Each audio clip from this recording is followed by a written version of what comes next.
Willie D Live. What's up, family?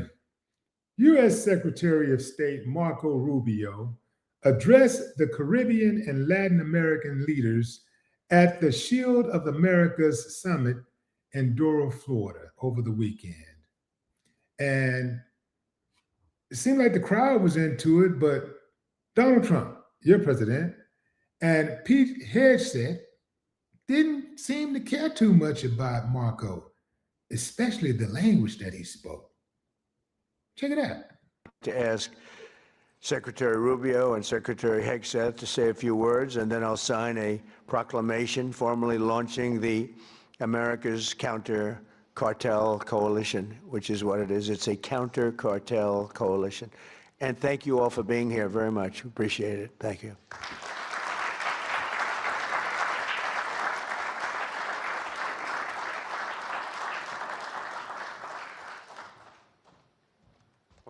Thank you, Mr. President. I want to thank all the leaders that are here today. I'll be very brief. First of all, Mr. President, thank you for making this region a priority. We've had successive American presidents say that the Western Hemisphere is going to be a priority, and they never do it. And the President has made it a personal priority. He's also a president of action. It's why I believe he will go down as the most historic figure, one of the most historic figures in American history, and certainly of the last 100 years, because of what he has been able to do and is doing right now with the Western Hemisphere. Thank you for your bold leadership. It's an honor to be able to serve in your administration. And, Mr. President, 2 points I want to make. The first is we have a lot of allies around the world, and we are grateful for our allies. And the countries represented here today, all 12 of the leaders here, are allies. But they're more than allies. They're friends. At a time when we have learned that oftentimes an ally, when you need them, maybe may not be there for you. These are countries that have been there for us, and these are leaders that are not just allies, they are friends, and they are always willing to work and cooperate with the United States, and we're grateful to them. And as you said, Mr. President, these are also countries with extraordinary potential. Some are fulfilling it, some are well on their way to fulfilling it. And this is important. We want to be a partner with you in that. We want the world to see that when you are a friend and an ally of the United States, it is a good thing. It's reciprocated. It comes back the other way as well. And so Fam, I just can't help but just speak on Marco Rubio, the way that he bootlicks Donald Trump. I've never seen such shameless pandering in my days. I mean, you even see him looking back at Trump periodically just to make sure that he approves of every word that's coming out of his mouth.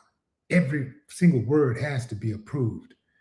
Marco Rubio deserves zero respect from anybody because remember, during the campaign trail, when Marco Rubio was challenging Trump for the Republican nomination, Marco Rubio was on Trump's head. Let Marco tell it, Trump was the Antichrist.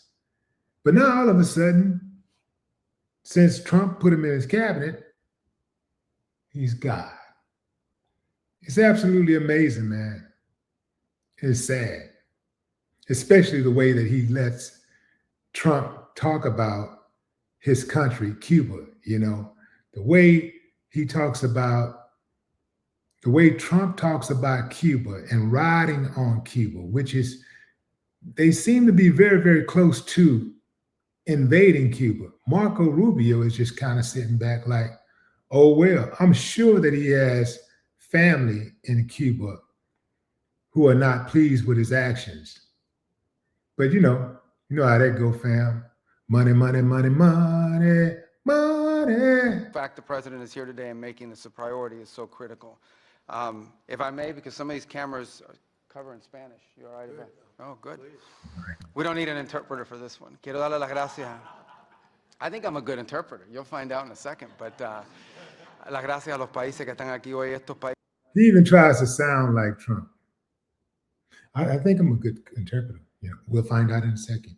You know, and at one point I saw him trying to actually send messages on social media like Trump. He was typing in all bold, every bold caps.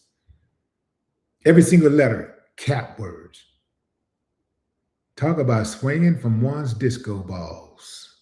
Dice, primero, el presidente ha hecho esta región una prioridad en su administración. Hay muchos presidentes que han dicho que lo van a hacer, pero él lo ha hecho. y se lo agradecemos. Y muy agradecido a los 12 países que están aquí hoy. Estos son países que no solamente son aliados, son amigos. Son países que siempre responden cuando hay una necesidad y trabajan en conjunto con nosotros y queda mucho por hacer. Estos son países que tienen una gran población, mucho potencial y queremos ser sus socios en desarrollar sus países, sus economías y su seguridad. Y le doy las gracias de verdad por estar aquí en el día de hoy con nosotros. Que Dios bendiga a todos esos países, a los Estados Unidos y gracias como siempre por la cooperación. Seguiremos trabajando en conjunto y vamos a hacer cosas muy buenas, muy importantes para esta región que van a hacer que en las generaciones futuras nos van a agradecer el labor que estamos haciendo en el momento de hoy. Thank you very much. Thank you. Y'all ain't ready for this. You are not ready for what Pete Hegseth is about to say. Is he better in Spanish or in English? I think he's better in Spanish. I mean, it's great. Pete, please. Mr. President, I only speak American.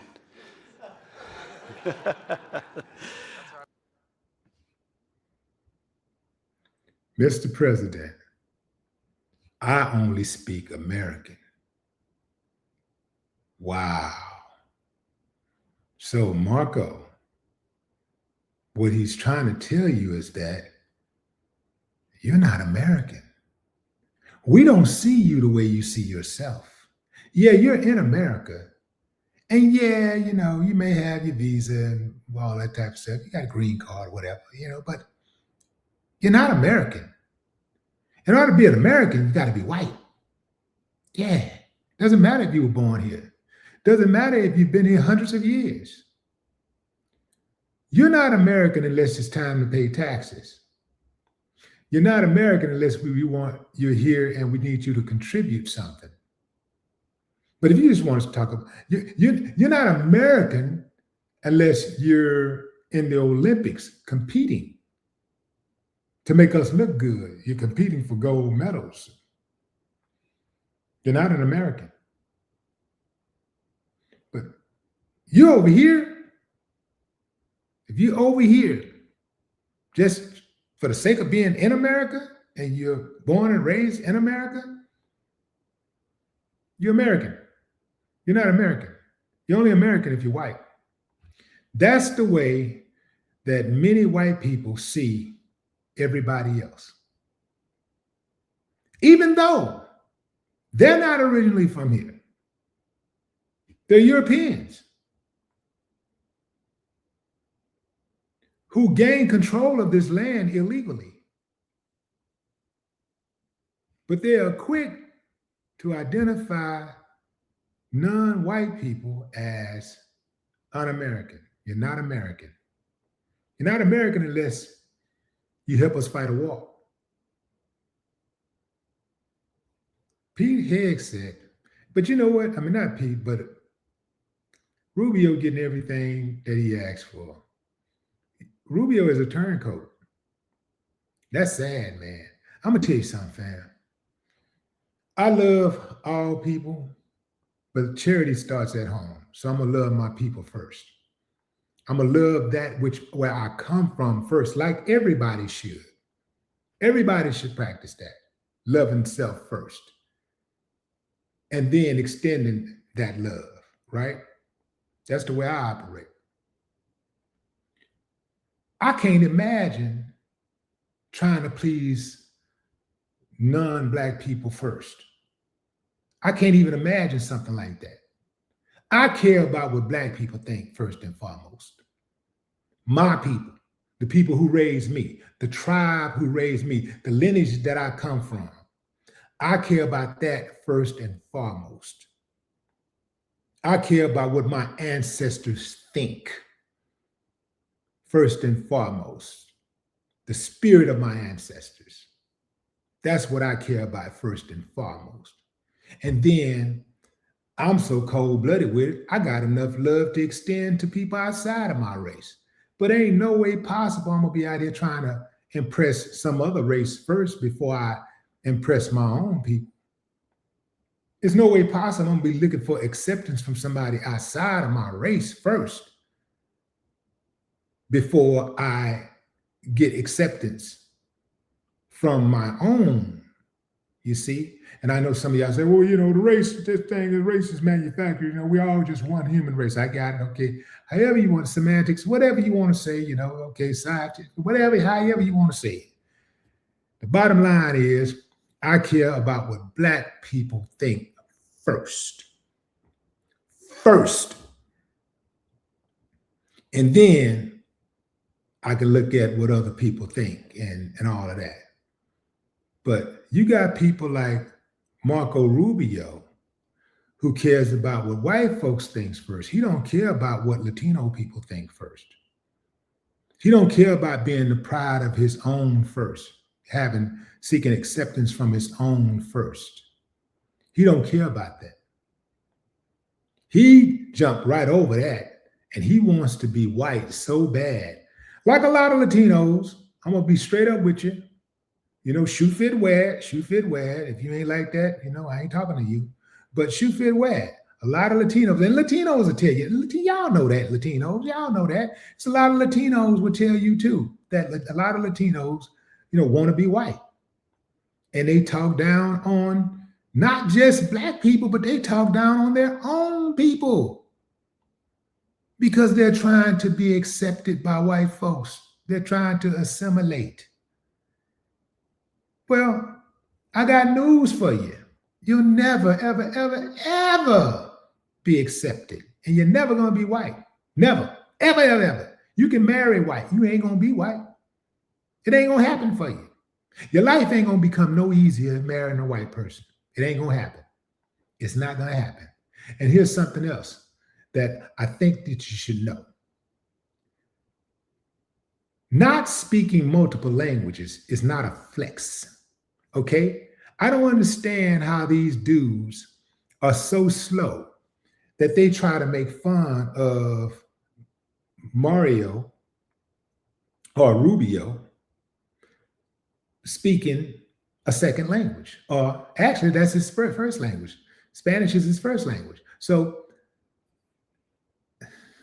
how can they try to talk down on that? He said, I'm American first. See, really what that is, if you really look deep into it, you can see the jealousy in his heart.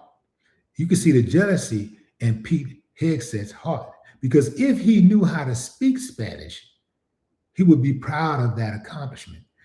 You would think if you're going to be a politician, especially on a national, international level, if you're going to be a diplomat, if you're going to be a dignitary, you would think that speaking multiple languages would be a requirement. That would be like second nature. You know, speaking multiple languages, that's the flex. Speaking just one language is not a flex. Speaking multiple languages, that's the flex. But what say you, fam? Drop a comment. I'd love to hear your thoughts. No more talk.